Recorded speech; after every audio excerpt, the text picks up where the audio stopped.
Patuloy na pagpupugay at pagkalinga sa ating mga veterano at sundalo bilang pagkilala sa kanilang sakripisyo at serbisyo sa bayan.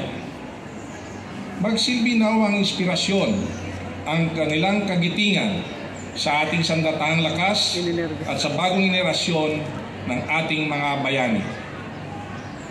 Ngayon, higit kailanman, ating paigtingin ang pagkakaisa ng sambayanan upang iwaksi at pabulaanan ang mga kasinungalingan at maling impormasyon na pinalalaganap ng mga naglalayong tayo ay supilin at magkabaha-bahagi. Manatili tayong mapanuri at handa na gawin ang ating bahagi sa pagbantay at pagtatanggol sa kalayaan at kasarinlan ng ating inang bayan.